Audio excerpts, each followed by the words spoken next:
எல்லாருக்கும் வணக்கம். கதைப்போமா with RJ. நம்மளோட சேனலில் திரு அலெக்ஸ் ஹேலி அவர்களுடைய ரூட்ஸ் வேர்கள்ன்ற புத்தகத்தை 20 நிமிஷமாக ஒரு பாட்டாக கேட்டுட்ருக்கோம். வாங்க மேற்கொண்டு படிக்க ஸ்டார்ட் பண்ணலாம். ஒலி எழுப்புவது வழக்கம். பொழுது புலரும் வரை அத்தகைய ஒலி தொடர்ந்து தொலைதூரத்திலிருந்து கேட்டுக்கொண்டிருந்தது. அறுவடை திருவிழா வாரத்தின் போது கதிரவனின் முதற் கீற்றுக்கள் புறப்பட்ட உடனே கிராமத்தில் மத்தளங்கள் முழக்கப்படுவது வழக்கம். அந்த ஒலியை எதிர்பார்த்தபடி அமர்ந்திருந்தான். அவனுக்கு ஏதேனும் ஒலி கேட்காதா என்கிற ஆதங்கம், காத்திருப்பு கோபத்தை உருவாக்கியதை உணர்ந்தான். எந்த நேரத்திலும் மத்தள முழக்கம் கேட்கலாம் என்பது அவனுடைய எதிர்பார்ப்பு. ஆனால் எதுவும் நிகழவில்லை. அதன் பிறகு பல முறை தூக்கத்திலிருந்து உலுக்கி விழித்தவன் கடைசியில் ஒருவாறாக அமர்ந்த நிலையில் தூங்கி போனான். மத்தள முழக்கம் கேட்டபோது துள்ளி விழித்தவன் உறங்கி போனதற்காக வெட்கமடைந்ததால் முக்காட்டிற்குள் அவனுடைய முகத்தில் வெம்மை பாவியது. முக்காடு ஏற்படுத்திய இருளுக்கு பழகி போய்விட்டபடியால் அவனுக்கு செவிப்பட்ட ஒலிகளை கொண்டு காலை நடவடிக்கைகளை கண்டுகொள்ள முடிந்தது. காகங்கள் கரையும் ஒலியை, வேட்டை நாய்கள் குறைக்கும் ஒலியையும், மதகுருவின் வாங்கோசையையும், பெண்டிர் காலை உணவுக்காக தானியங்களை தூய்மைப்படுத்த இடிக்கும் ஓசையையும் கேட்டான். தொடங்கவிருந்த இளந்தாரி பயிற்சி வெற்றிகரமாக நிறைவேற வேண்டும் என்பதே அன்றைய காலை தொழுகையின் சிறப்பம்சமாக இருந்திருக்கும் என்பதை உணர்ந்தான். குடிசைக்குள் அசைவுகளை கேட்க முடிந்தது. அது பிண்டாவாகத்தான் இருக்கும். அவனால் பார்க்க முடியாமல் போனது வியப்பளித்தது. ஆனால் அது தனது தாய்தான் என்பதை அவன் அறிந்து கொண்டான். சிடாஃபாவையும் மற்ற கூட்டாளிகளையும் நினைத்த போது அவனுக்கு வியப்பாக இருந்தது. முந்தைய இரவு தொடங்கி அந்த கணம் வரையிலும் எப்படி அவனால் அவர்களை பற்றி நினைக்காமல் இருக்க முடிந்தது? அவர்களும் தன்னைப் போலவே நீண்ட கொடிய இரவை கழித்திருப்பார்கள் என்று தனக்குள் சொல்லிக் கொண்டான். குடிசைக்கு வெளியே இசைக்கருவிகளுடைய முழக்கம் கேட்கத் தொடங்கிவிட்டது. ஆட்களின் நடமாட்டமும் பேச்சொலியும் மேலும் மேலும் உரத்து ஒலித்தன. அந்த கூச்சலுடன் பறையொலியும் இணைந்தது. அதன் ஒலி மிகவும் கூர்மையானதாகவும் தனித்தும் ஒலித்தது. சற்று நேரத்தில் யாரோ ஒருவர் குடிசைக்குள் விரைந்து நுழையும் அரவம் கேட்டது. குண்டாவின் இதயம் துடிப்பதை நிறுத்திவிட்டது. இன்னதென்று உணர்வதற்கு முன்னரே அவனுடைய மணிக்கட்டுகளை இறுக பற்றி பெஞ்சிலிருந்து இழுத்து குடிசைக்கு வெளியே வளைந்து கொண்டு செல்லப்பட்டான். பெரும் பறைகளுடைய ஒளியும் மக்களுடைய கூச்சலும் காதுகளை செவிடாக்கின. கைகள் தாக்கின, கால்கள் உதைத்தன. வேறு வழியின்றி கை போன போக்கிலும் கால் போன போக்கிலும் அடித்து உதைக்கலாமா என்று குண்டா எண்ணினான். அதற்குள் அவனை உறுதியாக ஆனால் இதமாக கை ஒன்று பற்றியதை உணர்ந்தான். முக்காட்டிற்குள்ளே மூச்சிறைத்தது. அதன் பின்னர் தன்னை யாரும் அடித்ததாகவோ உதைத்ததாகவோ அவனால் உணர முடியவில்லை. கூச்சலும் ஆரவாரமும் கூட அண்மையிலிருந்து கேட்கவில்லை. அவர்கள் மற்ற பையன்களை இழுத்து செல்வதற்காக புறப்பட்டு விட்டனர் போலும். தன்னை பற்றியிருந்த கை பயிற்சி நடக்கும் இடத்திற்கு தன்னை அழைத்து செல்வதற்காக தந்தை அமர்த்தியிருந்த அடிமையினுடையதாக இருக்க வேண்டும். ஒவ்வொரு தந்தையும் தனது மகனை பயிற்சி நடைபெற்ற இடத்திற்கு வழிநடத்தி செல்வதற்காக அடிமை ஒருவரை கூலிக்கு அமர்த்தியிருந்தனர். குடிசைகளிலிருந்து ஒவ்வொரு பையனையும் வெளியே இழுத்து சென்ற போது கூட்டத்தினரிடையே கூச்சலும் ஆர்ப்பரிப்பும் உச்சநிலையை அடைந்தது. குத்தீட்டிகளை கைகளில் ஏந்தி பலவாறான பாவனைகள் செய்து இரத்தத்தை உறைய செய்கிற வகையில் பெருங்கூச்சல் போட்டு உயர தாவி குதித்து அவர்கள் ஆடிய கோர நடனத்தை காணாதது குறித்து குண்டாவிற்கு மகிழ்ச்சிதான். 4 மாதங்கள் அவர்கள் முழு மனிதர்கள் ஆகிவிடுவர் என்றெல்லாம் இருமருங்கிலும் வரிசையாக மக்கள் கத்திக்கொண்டே தொடர்ந்து செல்ல பெரியவை சிறியவை என்று கிராமத்தில் இருந்த பறைகளெல்லாம் இடைவிடாது முழங்க ஒரு அடிமை குண்டாவின் கையை பற்றி வேக வேகமாக அழைத்து சென்றான். குண்டாவிற்கு கதறி அழ வேண்டும் போல இருந்தது. ஒமரோ, பிண்டா, லாமின், குட்டிப்பயல், சுவாடு அவர்களை ஒருமுறை தொட்டு பார்த்து கொள்ள துடித்தான். 4 மாத காலத்திற்கு அவர்களை மீண்டும் காணும் வாய்ப்பு கிடைக்கப் போவதில்லை. அந்த எண்ணம் அவர்கள் மீது அவன் முன்னெப்பொழுதுமே உணர்ந்திராத பாசத்தை கிளறி வதைத்தது. தனது வழிகாட்டியும் தானும் முழங்கிய பறையொலியின் இளையத்திற்கேற்ப அணிவகுத்து செல்வோருடன் இணைந்து செல்வதாக குண்டாவின் காதுகளுக்கு எட்டியது. கிராமத்தின் நுழைவு வாயிலை கடந்து சென்றதை அவனால் உறுதியாக கூற முடிந்தது. ஏனெனில் கிராமத்தாருடைய கூக்குரலின் ஒளி மட்டுப்படத் தொடங்கியது.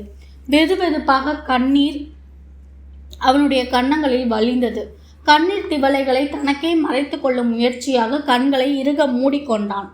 குடிசையில் பிண்டா இருந்ததை உணர முடிந்தது போல தனக்கு முன்னும் பின்னும் வழிநடத்தி செல்லப்பட்ட தன்னுடைய கூட்டாளிகளுடைய அச்சத்தையும் மனத்தை நுகர்வது போல அவனால் மோப்பம் பிடிக்க முடிந்தது.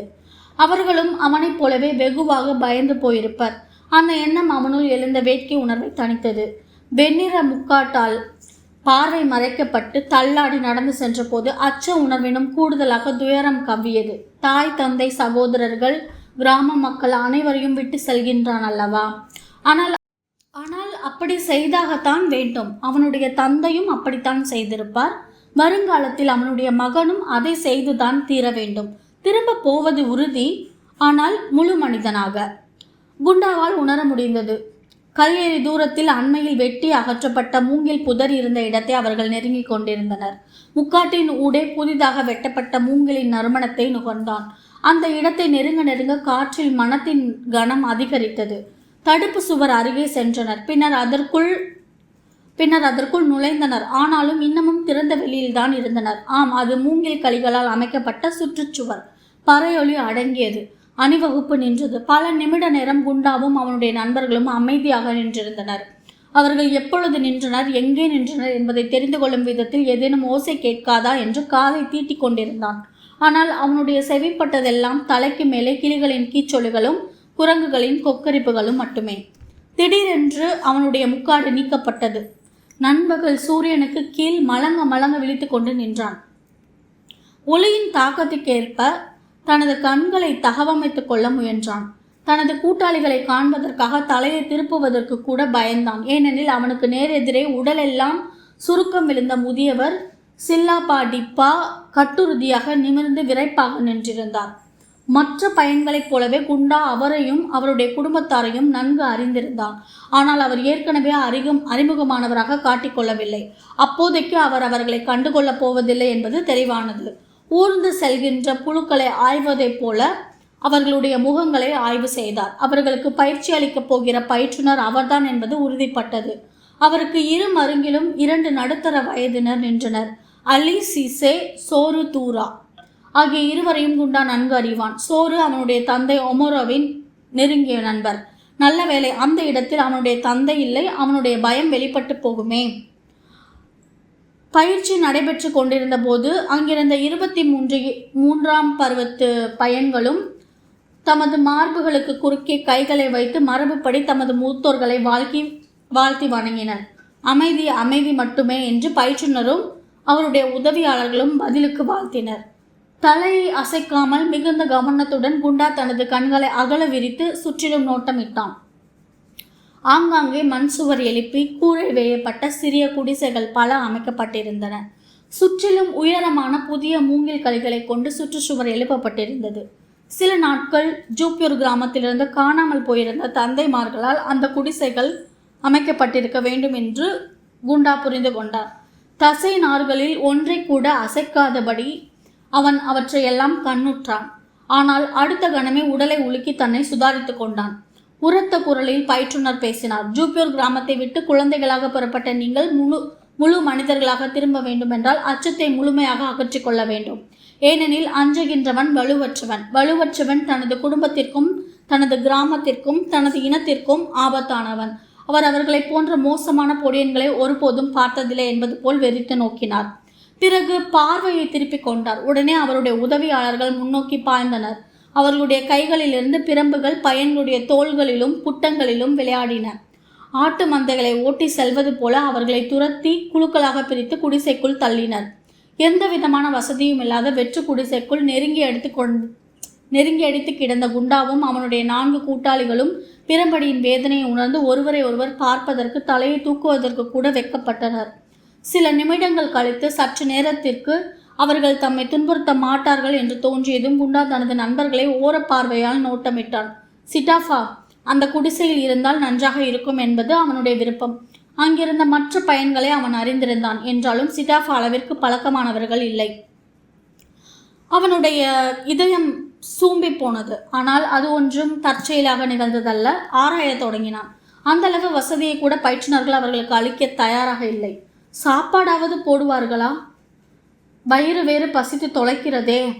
பொழுது சாய்ந்த உடனே பயிற்றுனருடைய உதவியாளர்கள் குடிசைக்குள் திடீரென புகுந்து புறப்படுங்கள் என்று அதட்டினர். குண்டாவின் தோள்களில் ஒரு தடி பலமாக விழுந்தது. குடிசைகளை விட்டு வெளியேறி மற்ற குடிசைகளிலிருந்து வெளிப்பட்ட பையன்களை இடித்து மோதிக்கொண்டு இருளில் சிதறி ஓடியவர்களை அதட்டி அடக்கினர். ஒருவர் கையை மற்றவர் பற்றி கொண்டு இருளில் ஒழுங்கற்ற வரிசையில் சென்றனர். தடிகள் சரமாரியாக வீழ்ந்தன. உரிய இடத்தை அடைந்தவுடன் இருளிலும் வெளிப்பட்ட தன்னுடைய சீற்றமிக்க முகச்சுளிப்பால் பயிற்றுனர் அவர்களுடைய கவனத்தை ஈர்த்தார். சுற்றிலும் அடர்ந்து கிடந்த காட்டிற்குள் அன்றிரவு பயணம் மேற்கொள்ளப் போவதாக அறிவித்தார். அணிவகுத்து செல்வதற்கான ஆணை பிறப்பிக்கப்பட்டவுடன் பையன்கள் நீண்ட வரிசையில் கரடு முரடான பாதையில் நடக்கத் தொடங்கினர். ஓயாத தடியடி நடந்து கொண்டே இருந்தது. என்னடா எரும மாதிரி நடக்கிற? குண்டாவின் காதருகே கேட்டது. எதிலோ மோதிக்கொண்ட பையன் ஒருவன் வலி தாங்க முடியாமல் கதறினான். யாரது? இருளில் இரு உதவியாளர்களும் உறக்க கத்தினர். சரமாரியாக விழுந்த தடியடிகள் மேலும் கடுமையாயின. அதன் பின்னர் ஒரு பயலும் மூச்சு விடவில்லை. குண்டாவின் கால்கள் வலியெடுக்க தொடங்கின. ஜானே சலோம் பெரியப்பாக்களுடைய கிராமத்திற்கு சென்றபோது கால்களை தளர்த்தி எட்டு போடும் பயிற்சியை அவன் தனது தந்தையிடமிருந்து பெறாமல் இருந்திருந்தால் கால்களின் வலியின் வேதனை இன்னும் கூடுதலாக இருந்திருக்கும்.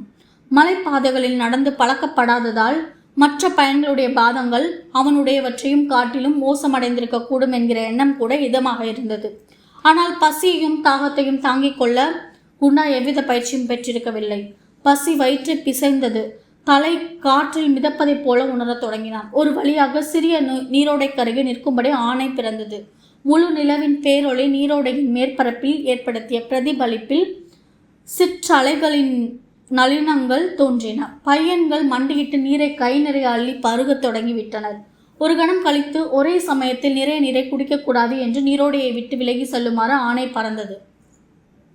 பிறகு தலைச்சுமையாக கொண்டு வரப்பட்ட மூட்டையை பிரித்து வறுத்த இறைச்சி துண்டுகளை பயன்களிடம் கொடுத்தனர்.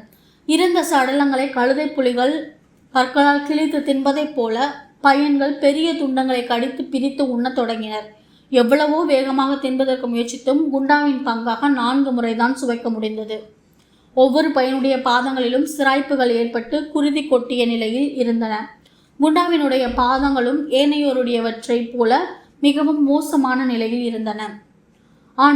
ஆனாலும் உணவு நீரு வயிற்றுக்கு இதமளித்தமையால் வேதனை ஒரு பொருட்டாக படவில்லை. நீரோடைக்கு அருகே அவர்கள் அமர்ந்திருந்த வேளையில் குண்டாவும் அவனுடைய தோழர்களும் சுற்றுமுற்றும் பார்வையை ஒட்டி தமது நண்பர்களை நிலவொளியில் காண முற்பட்டனர். அப்பொழுது அவர்களுக்கு பயத்தை காட்டிலும் களைப்பு கூடுதலாக தோன்றியது. குண்டாவும் சிட்டாபாவும் தொலைவில் இருந்தபடி பார்வைகளை பரிமாறிக்கொண்டனர். ஆனால் தன்னைப் போலவே தனது நண்பனும் அழலுற்றானா என்பதை கேட்டு தெரிந்து கொள்ள முடியவில்லை. எரிச்சல் எடுத்த தனது பாதங்களை நீரோடையில் குளிர செய்வதற்கு குண்டா முற்பட்டான். அதற்குள் பயிற்றுனரின் உதவியாளர்கள் பயிற்சி இடத்திற்கு திரும்பி செல்வதற்கான நீண்ட பயணத்தை தொடங்குவதற்காக அணிவகுக்குமாறு பணித்தனர். விடுவதற்கு சற்று முன்னர் மூங்கில் தட்டிகளால் அமைக்கப்பட்ட நுழைவாயிலில் அவர்கள் கண்களில் படும் தூரத்தை ஒருவாறாக நெருங்கி கொண்டிருந்த போது அவனுடைய கால்களும் தலையும் மரத்து போயின. இறப்பதற்கு துணிந்து விட்டவனைப் போல குடிசைக்குள் தள்ளாடியவாறு நுழைந்தான். ஏற்கனவே உள்ளே சென்றிருந்தவன் மீது மோதினான். பாதங்கள் நிலை குலைந்தன. தடுமாறி விழுந்தான். விழுந்த இடத்திலேயே ஆழ்ந்து தூங்கிவிட்டான். அடுத்த 6 நாட்கள் ஒவ்வொரு இரவிலும் மற்றொரு அணிவகுப்பு பயணம் நிகழ்ந்தது. ஒவ்வொரு நாளும் பயண தூரம் முந்தைய இரவை காட்டிலும் நீண்டது.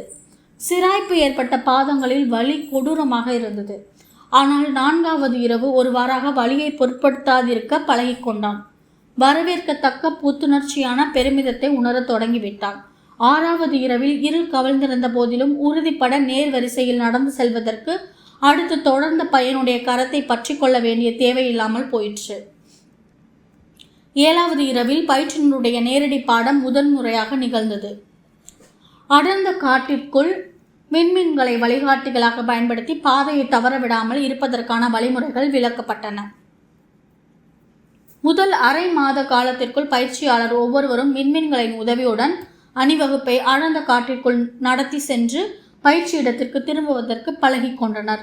ஓரிரவு குண்டா அணிவகுப்பிற்கு தலைமை வகித்த போது காட்டு எலி ஒன்று அவனை கண்டு மறைவிடத்திற்கு விரைவதற்குள் அதனை மிதித்து விட்டான். அச்சம் ஏற்பட்ட போதிலும் பெருமை பிடிபடவில்லை. காட்டு விலங்கொன்று கண்டுகொள்ள இயலாத அளவிற்கு அமைதியாக அணிவகுத்து செல்ல பழகிவிட்டார்கள் அல்லவா? ஆனால் வேட்டையாடும் கலையை கற்றுக் கொடுக்கும் சிறந்த ஆசான்கள் விலங்குகள் என்றார் பயிற்றுனர்.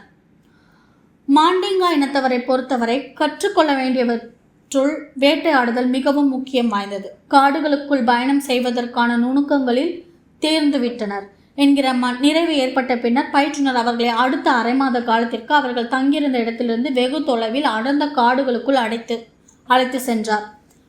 வேட்டை தொழிலை முழுமையாக கற்றுக்கொள்வதற்கு தேவையான எண்ணற்ற யுக்திகளில் பயிற்சி பெறுவதற்கிடையே உறங்குவதற்காக மரக்கிளைகளில் தங்குமிடங்களை அமைத்திருந்தனர். குண்டாவின் கண்கள் மூடியதே இல்லை. பயிற்றுனரின் உதவியாளர்கள் ஏதேனும் ஒரு பயிற்சியை மேற்கொள்வதற்காக விழித்துக் கொள்ளும்படி குரல் எழுப்பிய போதெல்லாம் அவன் அந்நியமாக இருந்தான். சிங்கங்கள் பதுங்கியிருந்த இடங்களையும் பாய்ந்த மான்கள் கவ்விய இடங்களையும் இரையை தின்ற பின்னர் அவை எஞ்சிய இரவு நேரத்தில் உறங்கி கழித்த இடங்களையும் ஒவ்வொன்றாக உதவியாளர்கள் சுட்டிக்காட்டினர். மான் கூட்டம் சிங்கங்களால் தாக்கப்படுவதற்கு முன்னர் கடந்து சென்ற தடங்களை பின்னோக்கி தொடர்ந்து அவை முன்பகல் முழுவதும் செய்த ஒவ்வொன்றும் பயன்களுடைய மனதில் ஓவியமாக பதியும் விதத்தில் நேரில் விளக்கி காட்டினர். பயிற்சியாளர்கள் ஓநாய்களும் கழுதை புலிகளும் மறைந்திருந்த பாறை பிளவுகளை எல்லாம் பார்வையிட்டனர். அடுத்ததாக கனவிலும் எண்ணி பார்த்திராத வேட்டை தொழில் நுணுக்கங்களை எல்லாம் கற்றனர். எடுத்துக்காட்டாக தேர்ந்த வேட்டைக்காரருடைய முதலாவது ரகசியமே அவர் காட்டிற்குள் திட்டமிடாமல் அங்குமிங்குமாக அலையக்கூடாது என்பதை அவர்கள் ஒருபோதும் அறிந்திருந்ததில்லை. அது தொடர்பாக பயிற்றுனர் அவர்களுக்கு ஒரு கதையை விவரித்தார். வேட்டையாடுவதற்கான விலங்குகள் நிறைந்திருந்த காட்டிற்குள் ஒரு முட்டாள் வேட்டைக்காரன் எதையும் வேட்டையாட முடியாமல் பட்டினியால் இறந்தே போனானாம். ஒழுங்கற்ற விதத்தில் கூக்குரல் எழுப்பியபடி காடு முழுக்க சுற்றி வந்தான். அவனுடைய இருப்பை உணர்ந்த விலங்குகள் அமைதியாக விரைந்தோடி தப்பித்துக் கொண்டன. அவை அருகில் இருந்ததை அவனால் ஒருபோதும் உணர முடியவில்லை. பயிற்சியின் போது விலங்குகளைப் போலவும் பறவைகளைப் போலவும் கண்டபடி ஒலி எழுப்பிய தனது செயலை எண்ணி பார்த்த பயன்களுக்கு முறையற்ற அந்த வேட்டைக்காரனுடைய நினைவு வந்தது. அவர்கள் எழுப்பிய உருமல் ஒலிகளும் ஊதல் ஒலிகளும் காற்றை நிறைத்தன. ஆனால் எந்த ஒரு பறவையோ விலங்கோ வெளிப்பட்டதே இல்லை. அதன் பின்னர் அவர்களை தமது ஒளிவிடங்களில் பதுங்கியிருக்க செய்துவிட்டு பயிற்றுனரும் உதவியாளர்களும் உரிய முறையில் அதே ஒலிகளை எழுப்பிய போது அப்பகுதியில் மறைந்திருந்த விலங்குகளும் பறவைகளும் தமது இனத்தை சேர்ந்த விலங்குகளையும் பறவைகளையும் தேடி தலைகளை நீட்டி வெளிப்பட்டன. மதிய வேளை ஒன்றில் பையன்கள் பறவை ஒலிகளை பயிற்சி செய்து கொண்டிருந்த போது திடீரென மிகப்பெரிய உடலமைப்பும் கனத்த அழகும் கொண்ட பறவை ஒன்று பலத்த கீச்சொலி எழுப்பியவாறு அருகில் இருந்த புதர் ஒன்றில் அமர்ந்தது. அதோ பார், உரத்த சிரிப்பொலியுடன் ஒருவன் கத்திவிட்டான். ஏனைய ஒவ்வொரு பையனுடைய இதயமும் அவனுடைய தொண்டை வரை உருண்டது. ஏனெனில் அவனுடைய அடங்காத அகலவாயால் அனைவருமே தண்டனை பெறப்போவது உறுதி. அதற்கு முன்பு பல முறை சிந்திக்காமல் செயல்படும் அவனுடைய பழக்கம் வெளிப்பட்டிருந்தது. ஆனால் இம்முறை பயிற்றுனர் அவர்களுக்கு வியப்பளிக்கும் விதமாக அமைதியாக அந்த பையனிடம் நெருங்கி சென்று அந்த பறவையை உயிருடன் பிடித்து வருமாறு கண்டிப்புடன் பணித்தார். குண்டாவும் அவனுடைய தோழர்களும் மூச்சை பிடித்து கொண்டு நின்றனர். அவன் கீழே குனிந்து அந்த கனத்த பறவை அமர்ந்திருந்த புதரை நோக்கி தவழ்ந்தான். அது தலையை அங்கும் இங்குமாக திருப்பிக் கொண்டு ஏதும் அறியாமல் அமர்ந்திருந்தது. ஆனால் அவன் தாவிய போது தன்னை பிடிக்க துணிந்த அவனுடைய கைகளுக்கு சிக்காமல் இறக்கைகளை அடித்தபடி உயர்ந்து தனது கனத்த உடலை தூக்கி கொண்டு பறந்தது. பையனும் அதனை தொடர்ந்து பாய்ந்து துரத்தி சென்றான். விரைவில் அவனும் பறவையும் கண்ணு கெட்டாத தூரம் பறந்து விட்டனர். குண்டாவும் மற்றவர்களும் உறைந்து நின்றனர். பயிற்றுனர் அவர்களுக்கு கொடுக்க போகிற தண்டனையை அவர்களால் யூகிக்க இயலவில்லை. அடுத்த 3 பகல் பொழுதுகளிலும் இரவுகளிலும் பையன்கள் பயிற்சியில் ஈடுபட்டிருந்த போதிலும் காணாமல் போன பையனுக்கு என்ன நேர்ந்ததோ என்கிற தவிப்புடன் ஒருவரையொருவர் தொலைவில் இருந்தபடி பார்த்து கொண்டனர். அந்த புதரையும் நோட்டமிட்டனர். அதற்கு முன் அவன் செய்த தவறுகளுக்கெல்லாம் அவர்கள் அனைவரும் தண்டனை பெற்று தந்தவன் என்பதால் அவன் மீது அவர்கள் எரிச்சல் அடைந்திருந்தனர். தற்பொழுது அவன் இல்லை என்றானதும் அப்படி கருத தோன்றவில்லை. 4வது நாள் காலையில் பையன்கள் விழித்தெழுந்து கொண்டிருந்த போது அவர்களுடைய இருப்பிடத்தை நோக்கி யாரோ வருவதற்கான சமிஞ்ஞை காவலாளியிடமிருந்து வந்தது. சில நொடிகள் கழித்து அவன் வந்து விட்டான் என்று பறையொலி அறிவித்தது. அவனை எதிர்கொள்வதற்கு அவர்கள் அனைவரும் விரைந்தனர். இதோட இன்னைக்கான பார்ட்டை நம்ம கம்ப்ளீட் பண்ணிக்கலாம். ஸோ கண்டிப்பாக இந்த பதிவு உங்களுக்கு பயனுள்ளதாக இருந்திருக்கும்னு நம்புகிறேன். பயனுள்ளதாக இருந்துச்சுன்னா கதைப்போமா வித் ஆஜி சேனலை லைக் பண்ணுங்கள், ஷேர் பண்ணுங்கள், கமெண்ட் பண்ணுங்கள், கண்டிப்பாக சப்ஸ்கிரைப் பண்ணுங்கள். தேங்க்யூ.